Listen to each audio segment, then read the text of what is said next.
اچھی موت کی نشانیوں میں سے سب سے پہلی نشانی یہ ہے، مومن جب اللہ کے پاس جاتا ہے تو اسے موت سے نفرت نہیں ہوتی۔ جو اللہ سے ملنا چاہتا ہے اللہ اس سے ملنا چاہتے ہیں، جو اللہ سے ملنا نہیں چاہتا اللہ بھی اس سے نہیں ملنا چاہتے۔ اس لیے جب انسان مومن جو اللہ کے پاس جانے لگتا ہے تو حدیث کے الفاظ ہیں، اللہ تعالیٰ اس کو موت کے قریب اپنی رحمت، اپنی رضامندی اور جنت، کتنی چیزیں؟ 3 چیزیں۔ صحیح مسلم کی روایت ہے 2684، بندہ مومن کو اللہ جان نکالنے سے پہلے 3 خوشخبریاں دے دیتے ہیں، میرے بندے تم میری رحمت کے مستحق ہو، میں تم سے راضی ہوں، تم جنتی ہو۔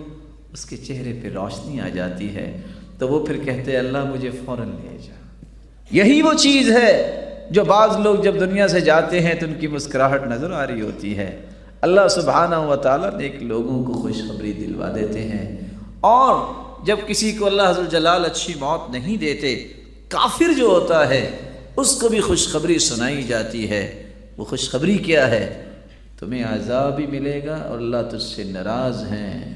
آپ سوچ سکتے ہیں پھر وہ عذاب اور ناراضگی کو لینے کے لیے کیسے چاہت کرے گا کہ میں اللہ سے ملوں۔ اللہ عز و جلال موت سے پہلے ہر ایک کو اپنی رحمت، رضامندی اور جنت کی خوشخبری نصیب فرما۔ اچھی موت کی ایک دوسری نشانی یہ ہے کہ انسان جمعے کے دن فوت ہو، یہ جمعے کی رات کو فوت ہو۔ رسول اکرم صلی اللہ علیہ وسلم کا فرمان ہے، جامع ترمذی کی روایت ہے 1074، جو شخص جمعے کے دن یا جمعے کی رات کو فوت ہو جاتا ہے اللہ اسے عذاب قبر سے محفوظ کر دے۔ ایک تیسری بات بھی جو ہے انسان کی اچھی موت کی نشانی ہے، رسول اللہ صلی اللہ علیہ وآلہ وسلم نے فرمایا، جو اللہ عز و جلال کی راہ میں شہید ہو جائے، اس سے اچھی موت کون سی ہو سکتی ہے؟ صحابہ کرام نے سوال کیا، اس کا مطلب ہے شہید تو بہت تھوڑے ہوں گے؟ فرمایا سنو، شہید جو ہیں وہ تھوڑے نہیں ہیں، بلکہ آپ صلی اللہ علیہ وسلم نے پھر اس کی اقسام گنوائیں۔ فرمایا ایک وہ ہے جو اللہ عز و جلال کی راہ میں دین کی سربلندی کے لیے اپنی جان کا نذرانہ پیش کرتا ہے، ایک شہید ہے وہ۔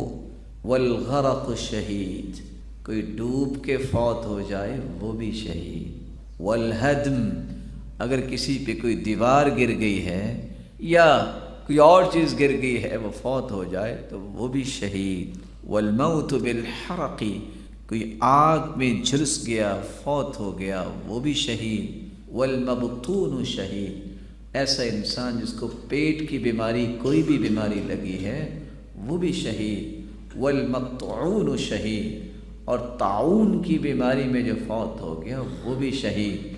من قتل دون عرضہ فہو شہید، جو اپنی عزت بچاتے ہوئے فوت ہو گیا وہ بھی شہید۔ من قتل دون مالہ فہو شہید، کوئی ڈاکو ڈکیت آ کے اس سے مال چھینتا ہے، اسی اثناء میں اس پہ اس طرح حملہ ہوتا ہے وہ فوت ہو جاتا ہے وہ بھی شہید۔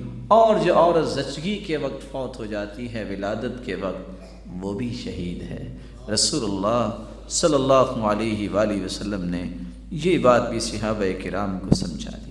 اور کتنا خوبصورت ایک چوتھا جو ہے وہ سبب ہے جو نشانی بن جاتی ہے، اللہ کی راہ میں پہرا دینے والا جو ہے اور ایسا پہرا دیتے ہوئے اللہ کے پاس جاتا ہے، یہ بھی انسان ایسا انسان ہے کہ اس کو اللہ نے اچھی موت عطا کی۔